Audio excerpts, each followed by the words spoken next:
I think yeah, there was a cutoff. Go on, but continue.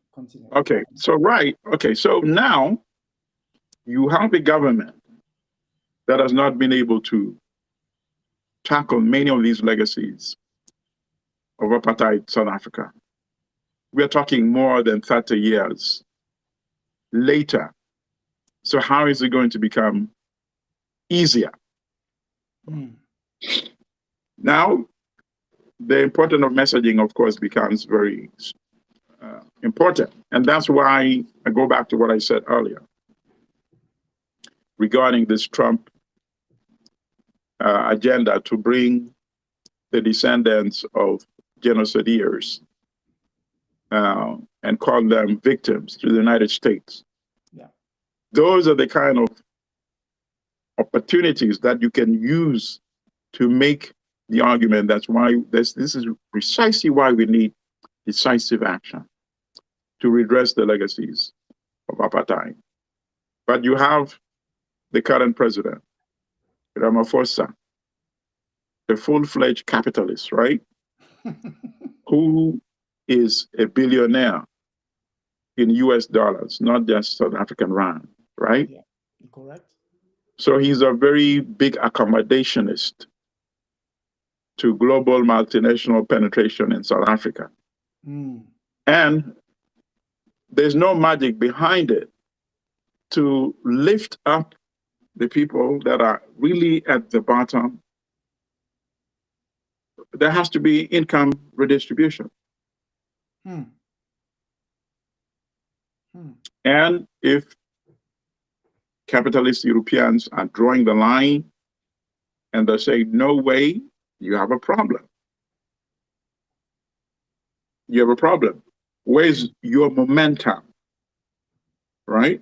Yeah. That you're going to use to say, this is why we need decisive action. And you had it in 1990 at the conclusion, the formal conclusion of apartheid. So you need to find a way to generate that momentum again. And I don't see it happening under a billionaire president in South Africa,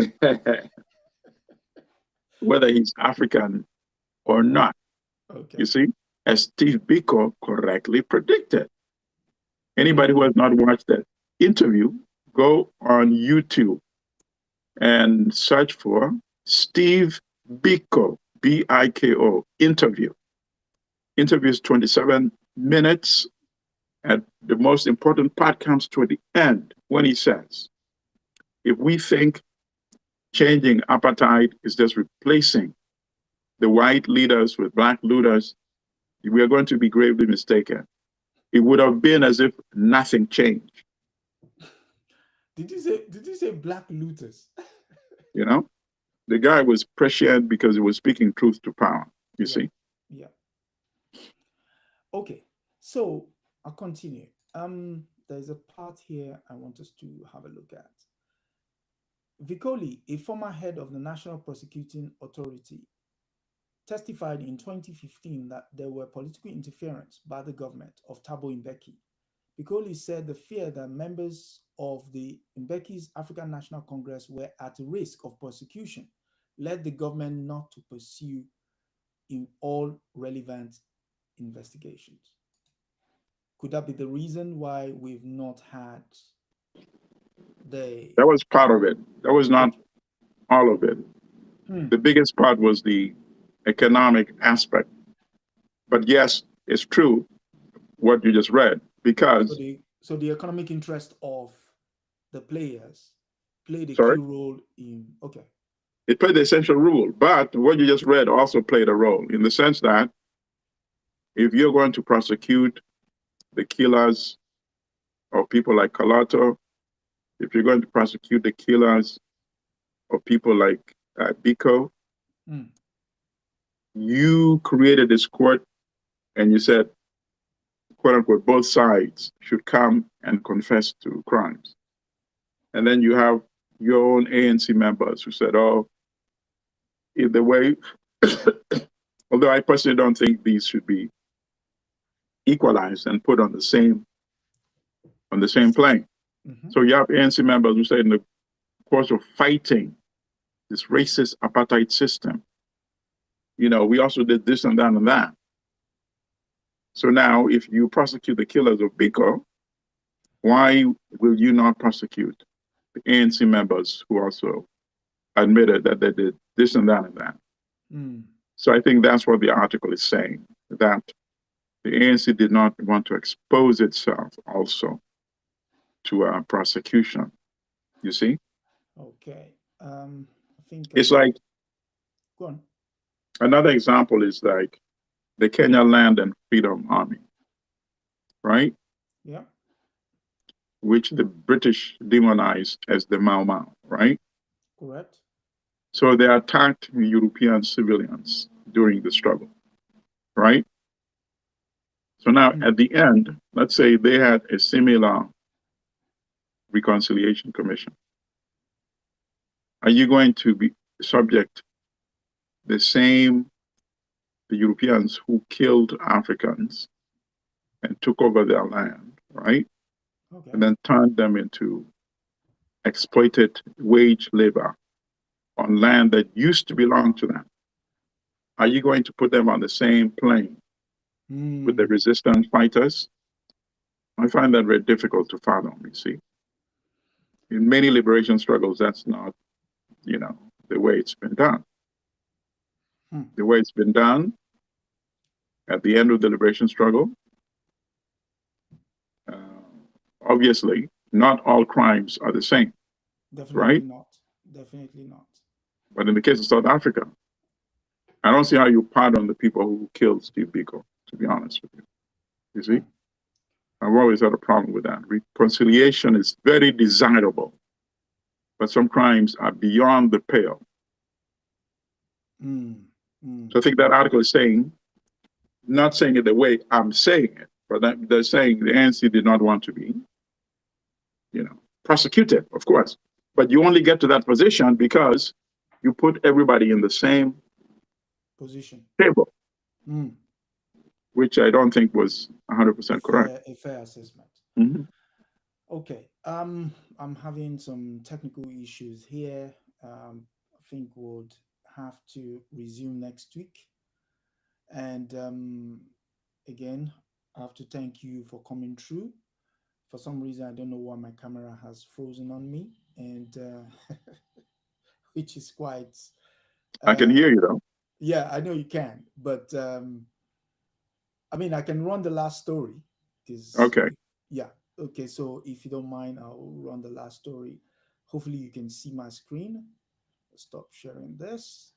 And the last story comes from Radio Deutsche Welle, the German uh, website, and it's about South Africa. It's talking about going back to the issue of equity. Apparently, the story reads: South African Democratic Alliance fights new equity law. South Africa amended Europe Employment Equity Act has sparked the heated debate. Supporters see it as essential for social transformation, while the Democratic Alliance say it is and unconstitutional and economically harmful. Uh, I know I you know where this story is going, but I'll read on. It reads: South African Democratic Alliance (DA), the second biggest political party in government, went to court last week to challenge new employment equity laws that impose strict hiring targets for non-white employers. The Employment Equity Amendment Act updated 1998 updates a 1998 law requiring employers to set and report on diversity targets, and it aims to boost the hiring of Black people and other groups to some industries. Statistics cited by Reuters news agency shows that South Africa's company are still dominated by white people at the top, with Black employees mainly occupying lower level roles. Unemployment is much higher amongst Black citizens. Your thoughts? Well, This is what we've been discussing. Yeah. The whites don't want to yield wealth. They've drawn the line on the sand. Mm. So what we have are two narratives in Africa right now. We have in West Africa, in Burkina Faso, in Mali and Niger, Correct. you have the leadership transferring wealth Mm-hmm. from domination by foreign multinational corporations to the African population. That's the narrative in West Africa, particularly in these three countries. In South Africa, we have the exact opposite.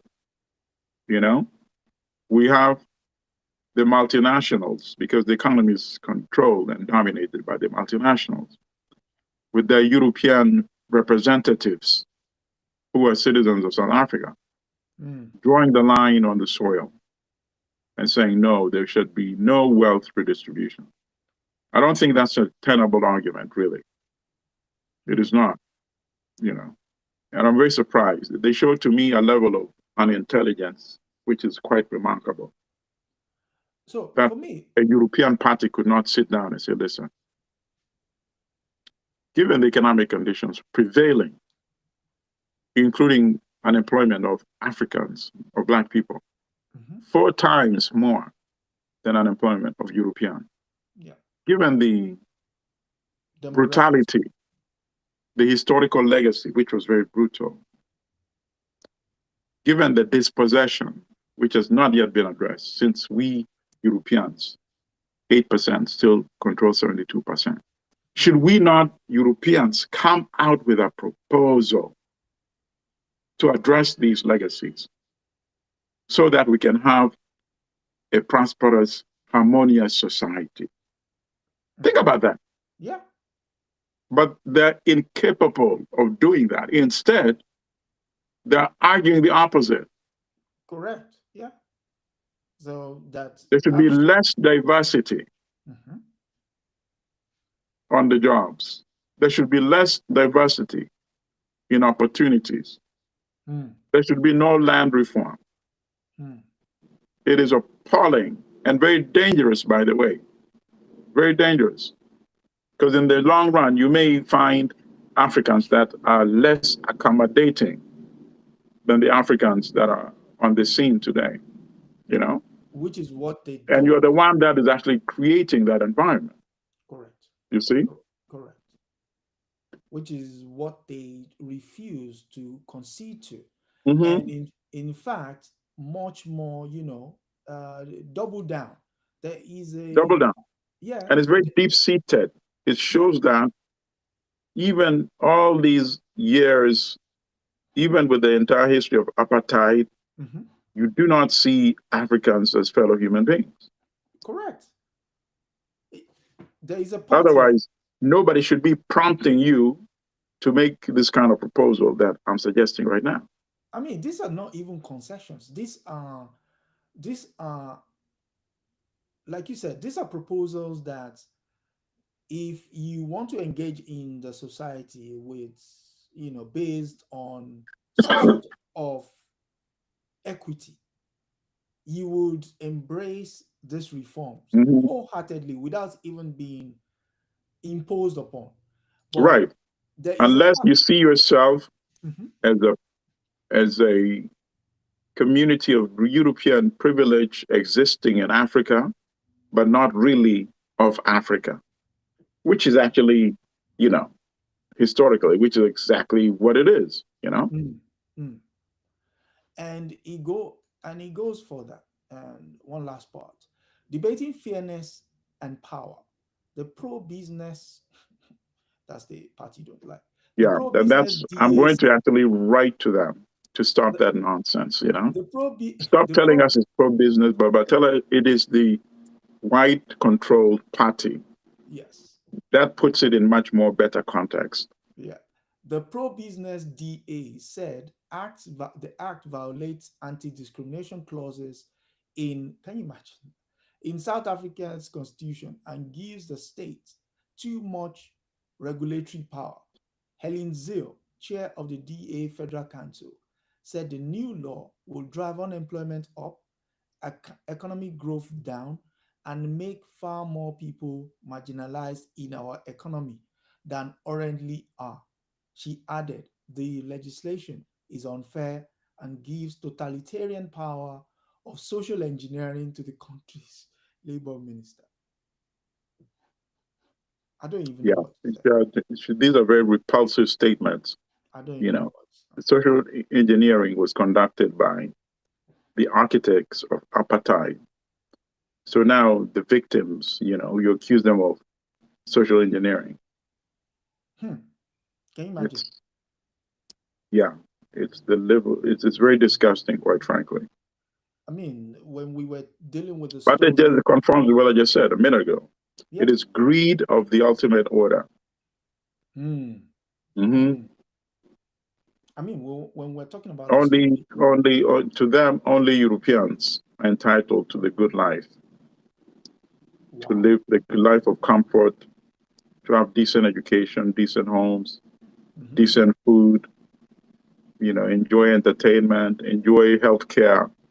You know, Mm. what can I say? I mean, they expose themselves with their own words. True, true, true. Hmm. And it's when she said it will drive economic unemployment up, it's already up, which Yeah. means you are creating